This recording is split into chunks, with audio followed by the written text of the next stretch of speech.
아, 우리 서로 얼굴 보면서 이렇게 한번 인사해 볼까요? 십자가는 사랑입니다. 우리 서로 한번 십자가는 정말 사랑 덩어리인 것 같아요.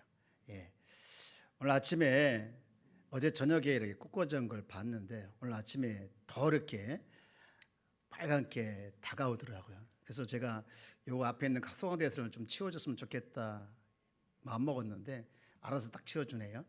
원래는 기도하고 안 그냥 놔두는데 십자가에 더 제게 이렇게 아침에 뭉클하게 다가오더라고요. 여러분, 오늘 종료주일에 참여한 여러분들을 정말 축복합니다. 오늘이 종료주일이잖아요. 이 종료주일은요 굉장히 중요한 절기예요. 왜냐하면 예수님께서 예루살렘에 입성하시면서 자신이 인류 구원의 메시아다, 이것을 공개적으로 선포한 날이거든요. 그리고 더 나아가서 일주일 뒤에 이제 십자가에 죽으시고 부활할 것을 이제 예견하시고 승리를 예견했던 날이 바로 오늘 이 종료주일입니다. 여러분, 종려나무 궁금하시죠? 종려나무를 한번 제가 보여드릴게요. 이게 종려나무입니다. 제주도 가면 많이 있어요. 또 남부지방에도 많이 있고요. 근데 성경에 나와 있는 종려나무죠. 근데 이게 이제 우리가 흔히 볼 수 있는 거지만 이 나무가 암나무, 수나무가 있다고 그래요. 암나무, 수나무가 있어서 이 수나무에 있는 이 꽃가루를 바람에 의해서 이렇게 암나무에 전달한다고 합니다. 여러분, 여기 지금 노랗게 있는 것들이 여기 다 이렇게 열매들이죠. 근데 이게 이제 열매도 있고, 이게 이제 보면은 여러분 알지만 기둥은 쭉 있는데 가지는 없잖아요. 가지가 없는 거의 특징이고, 이게 보통 한 20m까지 자란다고 합니다. 그리고 저 가지가 제 키만큼, 가지라는 저 잎사귀가 제 키만큼 이렇게 자라죠. 그래서 이제 나무는 이제 목재로 사용하고, 또 저 잎사귀는 이제 이렇게 지붕 같은 덮을 때 또는 섬유로 이렇게 빼서 겉옷 만들기도 하고요.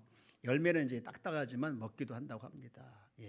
그리고 이제 꽃이 있는데 그 꽃은 술을 담는다고 그래요. 이렇게 해서 종려나무가 이렇게 있는데요. 이 종려주일이기 때문에 종려나무를 한 번씩 보여주면 좋겠다, 그런 생각에서 띄워줬어요. 여러분, 이 종려주일날은 옛날에는 굉장히 막 크게 축제도 하고 이렇게 했는데요.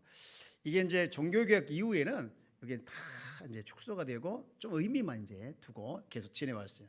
지금은 종려주일이라는 의미와 종려주일이라는 이 가치를 이렇게 두고 우리가 이제 교회에서 계속 지키고 있는데, 예수님께서 고난주간 첫날, 오늘부터 고난주간이라고 하잖아요. 이 첫날에 예루살렘을 입성하시면서 많은 사람들의 환영을 받아요. 여러분, 한번 제 그림을 한번 더 보여줄게요. 여기 보면 지금 환영받는 모습이 평소 예수님 모습같이 당당해 보이지 않습니까? 당당해 보이면 아멘. 뭔가 좀 당당해 보이는, 뭔가 그 전에 보이지 않았던 그런 모습을 지금 보여주고 있는 시간이 바로 이 종려주일에 입성하는 시간이거든요. 많은 사람들이 예수님의 입성을 기다렸습니다. 왜냐하면 그분이 최근에 바로 죽은 나사로를 살린 사건이 한 번 있어요.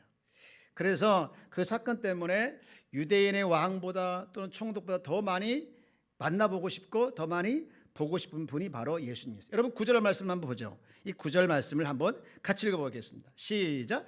유대인의 큰 무리가 예수께서 여기 계신 줄로 알고 오니 이는 예수만 보기 위함이 아니요 죽은 자 가운데서 살리신 나사로도 보려 함이로라. 아멘. 여러분, 이 9절 말씀을 보면서 무엇을 느꼈습니까?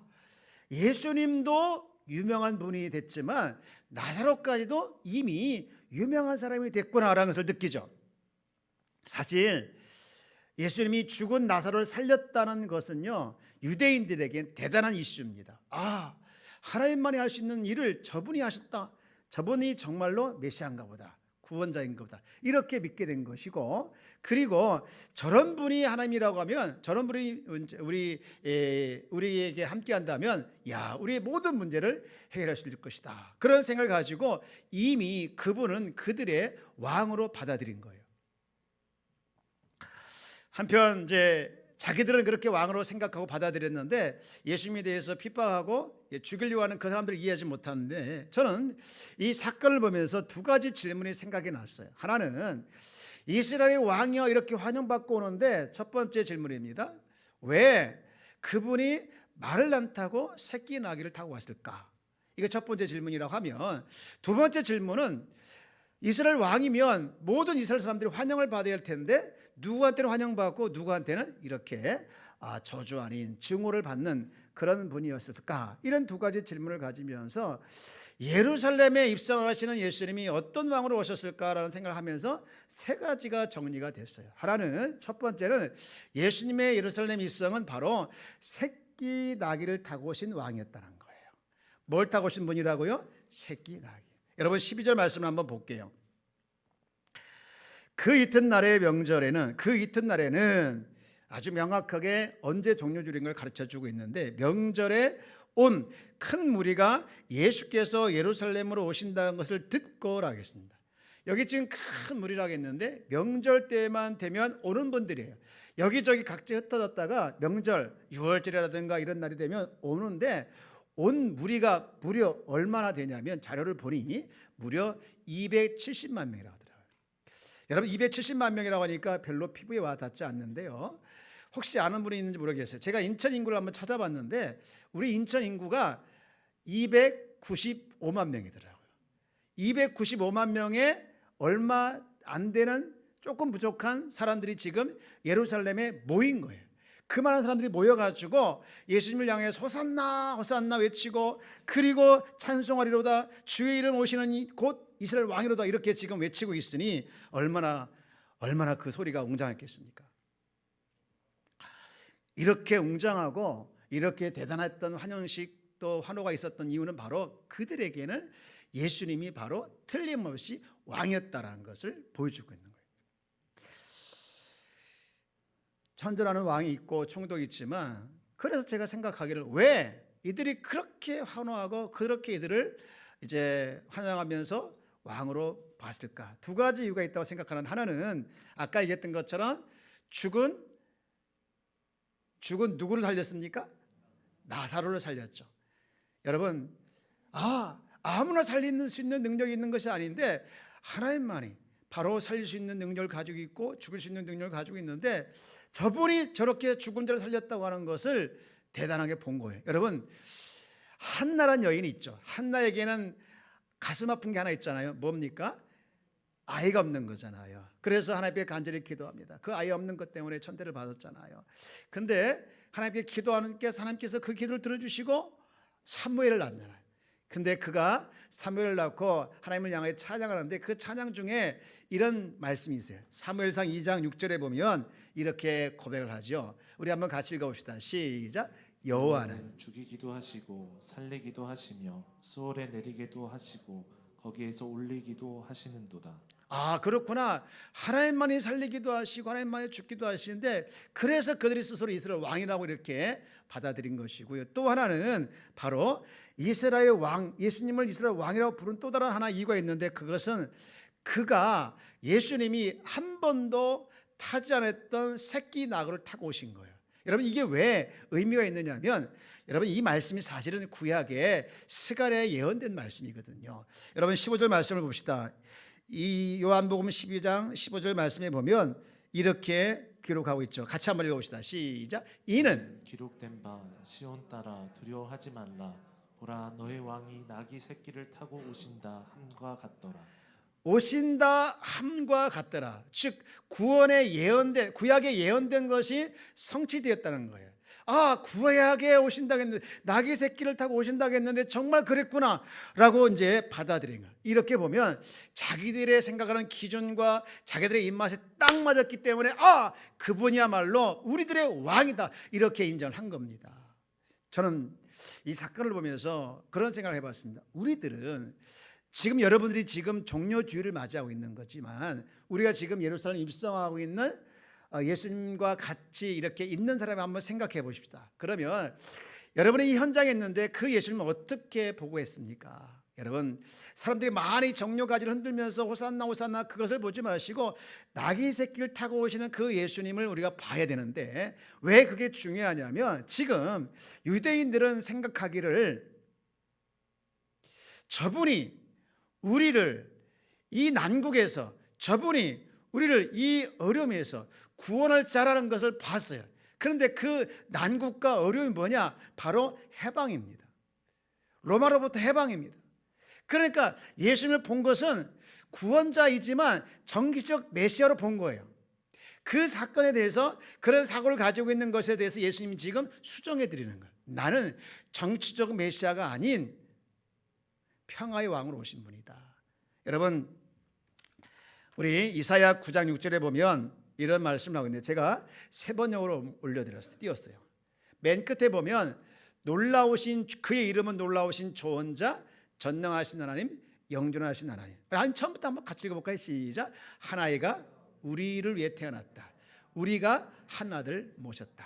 그는 우리의 통치자가 될 것이다. 그 다음, 그의 이름은 놀라우신 조언자, 전능하신 하나님, 영존하신 아버지, 평화의 왕이라 불릴 것이다. 평화의 왕으로 오셨다는 것을 지금 그것을 이들이 가지고 있는 그런 메시아관에 대해서 완전히 수정해 주는 거예요. 이 평화의 왕이라는 것이 얼마나 중요하냐면요, 하나님과의 관계에서 우리는 평화롭지 못해 되겠잖아요. 여러분, 우리 한 군데 더 보기를 원하는데, 고린도후서 5장 18절 말씀에 보면 모든 것이 누구로부터 났습니까? 하나님께로부터 났으니 그가 그리스도로 말미암아 우리를 누구와? 자기와 뭐하게 하셨다고 했습니까? 여기가 이 자기가 누굴까요? 이 자기가 하나님이죠. 하나님과 우리가 화목하게 하신 분이 바로 그리스도라는 거예요. 그리고 그 다음에 또 우리에게 뭐 하는 직분을 주셨습니까? 화목하게 하는 직분을 주셨다는 거예요. 그러니까 그리스도 이 땅에 오셔서 평화를 이루신 것은 하나님과의 관계에서 화목하게 하시고, 당시에 바로 유대인과 이방인의 관계를 화목하게 하신 거예요. 이 더 나아가서 오늘 우리가 살아가는 현장에도 이 말씀이 그대로 적용이 되는데요, 우리가 사도행신경을 쭉 애우다 보면 거룩한 공회와, 여러분 보십시오, 그 애우시죠. 매일 애우지 않습니까? 성령을 믿사하며 거룩한 교회와 성도와 서로 교통하는 거, 이걸 외우잖아요. 이 거룩한 공회가 뭡니까? 바로 거룩한 백성이 주 안에서 한 지체가 되고 하나가 된 것을 의미하는 거예요. 이걸 다 이루신 거라는 거죠. 그리고 우리도 똑같이 우리 삶의 현장에서 평화를 감당해내도록 하기 위한 화목하게 하는 직분을 주신 것을 우리에게 말씀하고 있는 거예요. 여러분, 우리는 어디 가든지 평화를 창조해내고 평화를 이루는 사람이 되길 주여 여러분 축복합니다. 여러분이 거하는 곳이 싸움이 있는 곳이라고 하면 여러분 때문에 평화가 만들어지고 화목해지는 그런 역사가 있기를 원합니다. 가정도 삶의 현장도 마찬가지인데요, 제가 지난주에 이 감탄에 대해서 제가 말씀을 잠깐 드렸던 적이 있는데, 여러분, 감탄이 감사로 연결해야 돼야 화목해진다, 평화로, 그런 말씀 쭉 하면서 이제 감탄을 하자, 우리가 감탄이 너무 약해졌다, 이렇게 말씀하면서 집에도 이 밥을 차려놓으면 좀 감탄을 하십시오. 와, 이렇게 한번 해보시죠. 그걸 제가 말씀을 드리고 제가 그날 저녁에 가서 실천을 했잖아요. 밥을 차려놨더라. 그래서 와, 아무래 했어요. 이랬더니 집사람이 저를 쳐다보더라고요. 쳐다보면서 하는 말이 고마워, 이게 아니라 진정성이 없다는 거예요.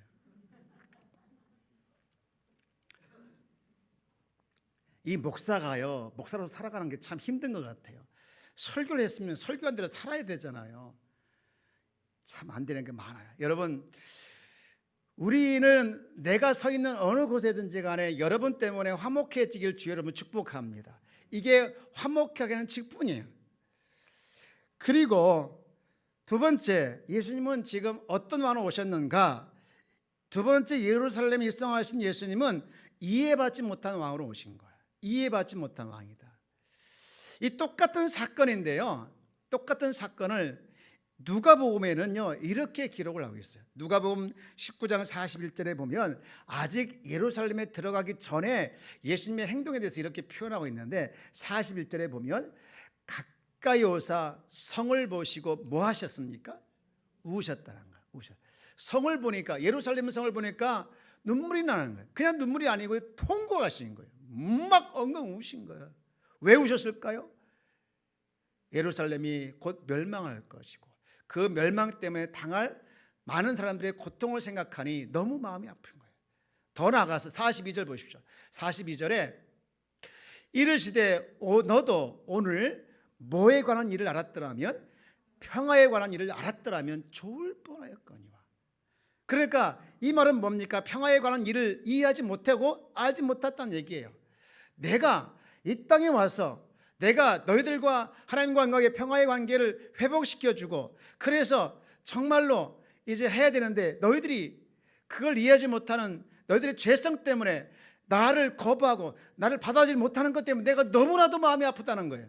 그래서 지금 통곡하시고 우시는 거예요.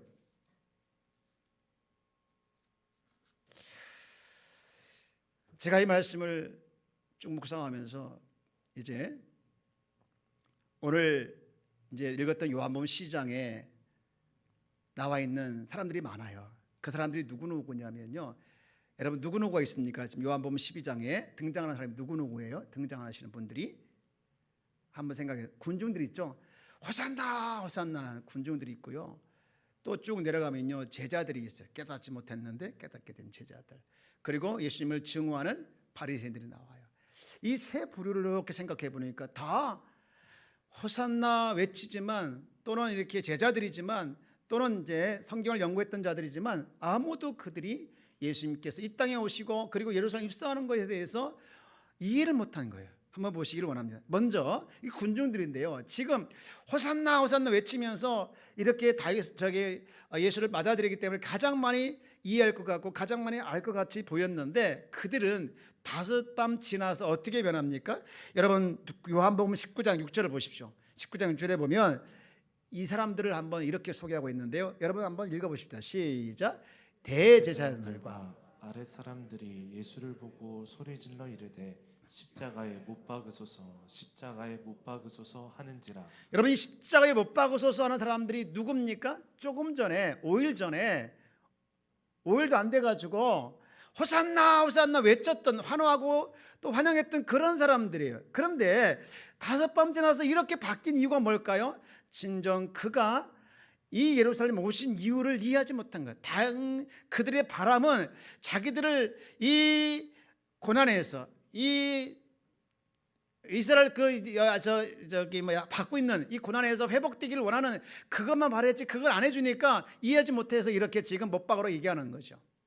로마로부터 해방되어지고 로마로부터 압제해서 이제 벗어나기를 원했지만 그게 안 되니까 지금 이와 같이 못 박아서 하는 것을 보면 정말 이해하지 못했다는 거예요. 그리고 두 번째 누가 이해하지 못했는가 하면은 바로 제자들이에요. 여러분 16절 말씀 한번 더 봅시다. 16절에 이렇게 시작하고 있죠. 제자들이 나오죠. 처음에 이 일을 뭐 하지 못했다가 깨닫지 못해. 그러니까 예루살렘이 지금 등장하는 그 예수님이 왜 여기에 왔고 왜 사람들이 환영하고 많은 사람들이 왜 옷을 깔아놓고 이렇게 맞아들이는지를 이해를 못했다는 거예요. 얼마 전에 제가 이 고독감에 함몰되지 않기를 말씀을 드리면서 사람들이 왜 고독감에 함몰될까를 2가지 이유를 제가 잠깐 말씀드렸던 적이 있는데 하나는 바로 고립감이죠. 아무도 없으면 정말 그게 외롭잖아요. 하루 종일 혼자 있고 대화할 사람 한 번도 대화 상대 한 명도 없고 해보면 정말 처음에는 좋을지 모르겠지만 시간 지나면서 정말 힘들죠. 그리고 2번째가 원인이 바로 자기의 일에 대해서 이해받지 못했을 때에 외롭고 고독하다고 말씀드렸죠. 이 부부가 함께 살면서 이 배우자로부터 이제 이해받지 못하는 거 정말 힘들어요. 같이 살아도 같이 산 것 같지가 않아요. 여러분 지금 예수님이 딱 그 같은 심정이에요. 3년 동안 같이 제자들과 같이 다녔지만 지금 왜 예루살렘에 입성하고 왜 여기에 지금 들어가게 되는지를 이해하지 못하는 그 예수님의 제자들을 보면서 얼마나 지금 답답했겠습니까?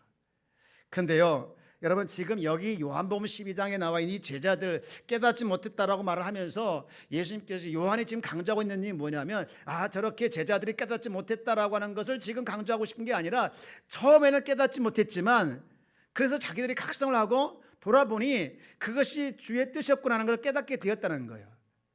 그리고는 지금 이와 같은 표현을 쓰고 있는데 여러분 저는 이 사실 보면서 우리도 사실은 영적으로 정말 잘 성장하면 좋은데, 성숙하고 성장하면 좋은데 이게 잘 안 돼요. 이 목사로서 항상 성도들에게 바라는 것 첫 번째가 그겁니다. 제가 바라는 것은 항상 처음이요 마지막이 이건데, 성도가, 연약한 성도가 성장하는 거예요. 성숙하는 거예요. 그래서 장성한 분량에 이르기까지 성장하는 것이 저의 가장 첫 번째 소원입니다. 여러분, 그런데 이게 뜻대로 잘 안 되지 않습니까? 여러분도 누군가 케어하고 누군가 이렇게 돕고 함께 기도하는 분이 있을지 모르겠지만, 그런 분들이 잘 성장하면 얼마나 좋겠습니까? 잘 안 될 때가 많이 있어서 그만두고 싶을 때가 있어요. 그러나 여러분들, 그만두고 싶을 때 포기하면 끝이야. 여러분, 포기하지 않길 주 여러분 축복합니다. 그러면서 제가 이렇게 말씀을 준비하면서 갑자기 고마운 분들이 생각이 났는데, 누구였느냐면요, 이 다음 세대를 위해서 양육하고 있는 선생님들이 막 고맙더라 생각이 들더라고요. 그들은 일주일 내내 그들을 위해서 기도하고, 또 토요일 와가지고 전화도 하고 신방도 하고 주일 준비도 하고, 그들을 위해서 더 이렇게 하는 모습을 보고, 그리고 또 주일날 하나만 할 수 있으면 더 많은 걸 가르쳐 주고 싶고 더 많은 걸 전달하고 싶은 그들의 노력이 막 보이는 거예요. 그래서 너무나도 고맙게 생각이 되어지고, 또 그분들을 인도하는 교육자가 너무나도 고맙게 보여지는 거예요. 여러분, 우리가 다음 세대를 위해서 여러분 기도해 주는 것도 좋지만, 그들을 위해서 지도해 주고 교육시키는 우리 선생님들, 부장님, 우리 교육자들을 위해서 여러분 정말로 마음을 다해서 아끼는 마음으로 여러분 기도해 주시기 바랍니다. 마지막으로 여기 이해하지 못한 또 하나의 부류가 있는데, 그게 누구냐? 바리새인들입니다. 처음에는 군중들이, 나중에는 제자들이, 마지막으로 이 바리새인들이 지금 이해하지 못했는데, 왜 이해하지 못했습니까? 그들은 성경을 너무나 잘 알고 있는 박식한 사람들이에요. 박사들이에요. 그런데 누가 구세주고 누가 메시아인 걸 뻔히 알아요. 그럼에도 불구하고 그들은 부인합니다. 왜요? 자기들의 이권이, 자기들의 뭡니까? 기득권이 뺏길까 봐. 많은 유대인들이 예수께 가는 것이 두려워서 그들은 철저히 예수를 증오하고 예수를 이해하지 못합니다. 이렇게 이해받지 못하는 사람들을, 예수님과 같이 있는 현장에 있는 사람들이 다 이해하지 못하는 것을 이렇게 제가 생각해 보니까, 예수님이 통곡하셨다, 우셨다, 그 마음이, 그 감정이 조금 제 안에 이입되는 것 같았습니다. 그리고 마지막으로 예수님은 어떤 마음으로 오셨는가? 예수님은 마지막으로 버림받은 마음으로 오셨습니다.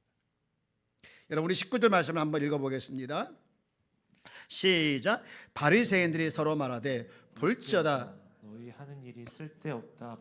보라, 온 세상이 그를 따르는도다 하니라. 지금 바리새인들이 서로 얘기합니다. 서로 만나겠잖아요. 볼지어다 너희 하는 일이 뭐하다? 쓸데없다. 이게 자기들끼리 하는 얘기예요. 그러니까 이게 무슨 얘기냐면, 우리가 지금 예수를 방해해도 소용이 없다는 거예요. 많은 사람들이 그를 따르기 때문에 이제 안 된다, 그런 의미인데, 여러분, 그게 진짜 의중이 아니에요. 이들의 진짜 의중은 지금 겉으로는 이렇게 표현하고 있지만, 안 돼, 우리가 여기서 포기할 수 없어, 우리가 더 강해져야 돼 하면서 이제 더 예수를 따르는 사람들을 방해하고 할 수만 있으면 예수를 죽이자, 그런 마음을 가지고 진행을 계속하는 거예요. 그리고 실제로 나중에 결국은 예수를 빌라도 앞에 세우잖아요. 오직 자신들의 기득권, 그리고 유대인들이 예수를 따라가는 것이 많을까 봐, 그것이 두려워 인류를 구원하기 위해 오신 그 예수, 평화의 왕을 이 죽음으로 몰아넣어 버려버렸던 그런 모습을 보면서 예수님은 철저히 버림당하신 분이라는 거죠. 여러분, 우리 예수님은 사람들로부터 이해받지 못하고 버림까지 당했지만, 그분은 저와 여러분을 구원하시기 위해서, 또 하나님과 나와의 관계를 회복시키기 위해서, 또 이웃과의 관계를 회복시키기 위해서 오신 만왕의 왕, 우리 주 예수 그리스도인 줄 믿습니다. 어제 아침이죠. 어제 아침에 제가, 우리가 이제 성경을 읽고 성경 읽은 것에 은혜 받으면 나누는 그런 방이 있어요. 이런 방에 우리 좀 많은 분들이 더 함께 동참했으면 좋겠다 생각이 들어요. 그냥 성경 읽고 끝내는 것보다 성경을 읽고서 그것에 은혜 받는 것을 이렇게 나누다 보니까 더 깊이 들어가고, 또 더 많이 이렇게 이제 이해하게 되어졌다. 참 좋은 시간이다, 그렇게 많이들 얘기를 하더라고요. 근데 어제 아침에 어느 한 집사님이 역전하리라, 이제 역전하리라, 그런 찬양을 올렸어요. 뭐 너무 유명한 찬양이기 때문에 많이 불려지고, 그래서 아는 찬양인데, 그날따라 그 찬양을 이렇게 듣는데 제 마음에, 제 피부에 너무나 은혜로 다가오는 거예요. 그래서 그 밑에 있는 이제 댓글이 보이는데 댓글을 제가 쭉 이렇게 한번 봤어요. 근데 그 댓글 중에 제 눈에 딱 들어온 하나가 있는데 그거였습니다. 저는 자살하려고 했던 죄인입니다. 이 한 줄이 제 눈에 싹 들어오는 거예요. 이렇게 읽어보니까 자기가 7년 동안 교회를 다녔지만 믿음이 자라지 않고 늘 생활이 힘들고 고단하고 너무나도 정말로 하늘도 안 되고 그래서 삶의 의미를 못 느끼고 죽고 싶은 생각밖에 안 든다는 거예요. 그래서 실제로 그는 약을 이제 여기저기서 모아가지고 죽으려고 마음먹고 마지막으로 그렇게 기도했다고 하는 거예요. 제가 한번 읽어드려 볼게요. 저는 자살하려고 하는 그 순간에 하나님께 마지막으로 이렇게 기도를 드렸습니다. 주님, 차라리 지옥에 보내주세요. 그렇게 전 약을 먹고 인생을 포기했습니다. 그때 처음으로 사탄의 음성을 들었어요. 인생을 포기하라. 모든 것을 포기하라. 전 영적으로 연약해서 사탄의 음성인지 분별하지 못했고 실제 자살 시도로 이어졌습니다. 그런데 그런 죄인인 저를 하나님이 불쌍히 여기셨고 저의 영혼이 저 대신에 119에 신고를 하였고 전 전혀 기억나지를 않습니다. 그리고 중환자실에 입원하게 되었습니다. 그리고 예수님을 교회에서 만났습니다. 십자가가 믿어지면서 하나님이 나를 위해 십자가에 처절히 못 박히게 된 것이 믿어지면서 얼마나 가슴 아프고 죄송스러운지요. 내가 마귀같이 믿지 못해서 자살 시도라는 엄청난 죄를 지었습니다. 그렇게 전 실제로 예수님을 십자가에 못 박았습니다. 그리고 진심으로 회개했습니다. 그리고 집에 있는 하드디스크에 있는 모든 게임과 영화 이런 걸 다 배설물 여기고 기쁜 마음으로 이틀에가 넘는 자료를 삭제하게 되었습니다. 그리고 교회 가는 저의 태도도 달라졌어요. 실제 주일을 사모하게 되었고 주일 예배를 드리면 늘 마지막이라는 심정으로 간절한 마음으로 사모함을 드리게 되었습니다. 그리고 가족들 관계도 조금씩 좋아지게 되었어요. 늘 술 마시고 괴로워했던 저의 형, 늘 허전한 마음으로 술을 드셨던 저의 누나도 간절한 저와 어머니의 기도를 조금씩 복음으로 받아들이게 되었습니다. 아직 저는 부족한 것이 너무 많습니다. 모르는 것이 너무나 많습니다. 여기서 제가 뭉클했는데요. 그러나 확실한 것은 하나님은 존재하시고 분명히 살아 계시다는 것입니다. 아무리 어려운 환경, 고난이라도 절대 인생을 포기하지 마세요. 더욱더 주님께 매달리세요. 그렇게 하시면 분명히 하나님께서 당신을 도와주실 겁니다. 저는요, 이 글을 읽으면서 어떤 생각을 하게 되어지냐면요, 사람들에게 이해받지도 못하고 사람들에게 버림받았던 주님이시지만 그 주님은 끝내 십자가에 죽으시면서 어떤 일을 해냈습니까? 죽었던 자를 살리는 일을 해내신 줄 믿습니다. 그 주님이 누구의 주님입니까? 바로 나와 여러분의 주님인 줄 믿습니다. 이제 말씀 마치고자 합니다. 예수님은 백성들로부터 자기의 입맛에 안 맞고 자기의 기준에 안 맞다고 해서 십자가에 못 박으라고 소리치고 결국은 사람들을 충동질해서 그를 못 박게 했지만, 그러나 하나님은 이런 인간의 악의 도모를 토용해서 오히려 인류 구원의 계획을 이루셨습니다. 그분이 바로 우리의 왕, 만왕의 왕 예수 그리스도인 줄 믿습니다. 이제 여러분의 결단을 촉구합니다. 오늘 이 종려주일에 나귀를 타고 당당하게 입성하시는 그 예수님을 여러분은 누구를 믿고 싶어 합니까? 하나님과 사람들의 관계를 회복시켜 주신 평화의 왕이시고, 그리고 죽어 마땅한 저를 살리신 구원의 주님이시고, 그리고 가장 중요한 나의 주님이요 나의 왕이라고 믿고 고백하기를 주의 이름으로 축원합니다.